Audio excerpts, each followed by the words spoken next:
आप देखिएगा एगो लड़का लड़की शादी करके भाग जाएगा सब, अब उसके बाद से लड़कियां पकड़ाएगी ना तो कोर्ट में आके क्या कर देगी, हमको बहला फुसला के लेके भाग गया। अब आप बताइए किसी लड़की को कोई बहला फुसला के भागेगा कि चलो चलो चलो भाग जाते हैं शादी कर लेते हैं, नहीं ना लेके भाग सकते हैं। ऐसे कोई लड़की को लेके भागेगा, और देखो कौआ कौआ कौआ, अरे बहलाया फुसलाया किसको जाता है, जिसके पास बुद्धि नहीं है। तो हमारा कानून कहता है कि देखिए समाज को बेहतर बनाने के लिए ज़रूरी नहीं कि सब पे कानून बराबर लगे, किसी पे थोड़ा सख्त कर दीजिए, किसी पे कम कर दीजिए। इसका मेन मकसद है हिंदुस्तान को अच्छा रखना, इसीलिए इसको लाया गया है कि थोड़ा बहुत ऊंच नीच हो जाता है। देखिएगा लड़का लड़की अगर भाग जाएगा ना तो कोर्ट में लड़का का कोई ज़्यादा वैल्यू नहीं दिया जाएगा, लड़कियाँ जो कहेगी वो सही हो जाता है। इससे क्यों रखा गया इस चीज़ को, ये एक तरह से ज़रूरी भी है, क्योंकि ज़्यादा अगर बराबर कर देंगे ना तो फिर समाज में एक डिसबैलेंस हो जाएगा। आप देखिए कि राष्ट्रपति और राज्यपाल जो है इनका आता है अनुच्छेद 14, इसमें बड़ा कन्फ्यूजन, ध्यान रखिएगा यूपीएससी में इससे क्वेश्चन पूछता है। इसमें दो तरह की बातें कही गई हैं।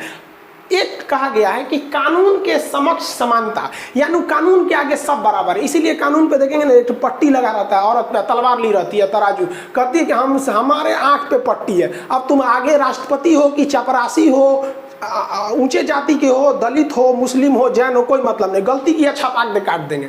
यानी कानून के समक्ष समानता, इक्वेलिटी बिफोर लॉ। बिफोर का मतलब पीछे नहीं, बिफोर का मतलब सामने नहीं, देखते अपोजिट मतलब सामने, तो कानून के सामने सब बराबर है। ये बातें सबसे पहले किसने किया था, एवी डेसी। एवी डेसी एक बहुत बड़े शास्त्री थे, उन्होंने ये बात को बताया था। ये यूपीएससी का क्वेश्चन पूछा है कि एवी डेसी का सिद्धांत कौन है, तो कानून के समक्ष समानता। इसी को फॉलो किया गया ब्रिटेन में।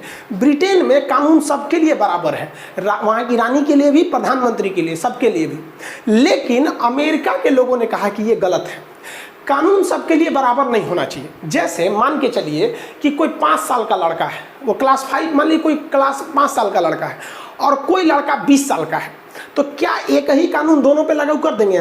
देखिए तो 5 साल के लड़के का टिकट ट्रेन में आधा लगता है और 20 साल के लड़के का टिकट पूरा लगता है। अब अगर कोई सुप्रीम कोर्ट में केस ठोक दे इस आधार पर कि सुप्रीम कोर्ट आप बहुत बड़े कानून के रक्षक बनते हैं, ये बताइए हम 20 साल के हैं तब वो भारत के नागरिक हो, बचो है तो वो भारत का, ओकरा आधा का है लग रहा है, हमरा का है पूरा लग रहा है, समझ में आया कि नहीं आएगा? तो यही कहता है कि देखिए अमेरिका के संविधान में क्या कहा है, कानून का समान संरक्षण। यानी अगर आप बड़े हैं या छोटे हैं, अगर कोई गलती कर दिए हैं तो सजा आप दोनों को बराबर मिलेगी, लेकिन कुछ हद तक आपको अलग देखा जाएगा क्लासिफिकेशन के नाम पर। जैसे भारत में महिलाओं को फांसी नहीं लगी अभी तक, कुछ डिफ्रेंसिएशन करना ठीक है। ये क्यों ठीक है? क्योंकि समाज को एक बेहतरीन बना के रखने के लिए। आप देखिएगा एगो लड़का लड़की शादी करके भाग जाएगा सब, अब उसके बाद से लड़कियां पकड़ाएगी ना तो कोर्ट में आके क्या कर देगी, हमको बहला फुसला के लेके भाग गया। अब आप बताइए किसी लड़की को कोई बहला फुसला के भागेगा कि चलो चलो चलो भाग जाते हैं शादी कर लेते हैं, नहीं ना लेके भाग सकते हैं। ऐसे कोई लड़की को लेके भागेगा, और देखो कौआ कौआ कौआ, अरे बहलाया फुसलाया किसको जाता है, जिसके पास बुद्धि नहीं है। तो हमारा कानून कहता है कि देखिए समाज को बेहतर बनाने के लिए ज़रूरी नहीं कि सब पे कानून बराबर लगे, किसी पे थोड़ा सख्त कर दीजिए, किसी पे कम कर दीजिए। इसका मेन मकसद है हिंदुस्तान को अच्छा रखना, इसीलिए इसको लाया गया है कि थोड़ा बहुत ऊंच नीच हो जाता है। देखिएगा लड़का लड़की अगर भाग जाएगा ना तो कोर्ट में लड़का का कोई ज़्यादा वैल्यू नहीं दिया जाएगा, लड़कियाँ जो कहेगी वो सही हो जाता है। इससे क्यों रखा गया इस चीज़ को, ये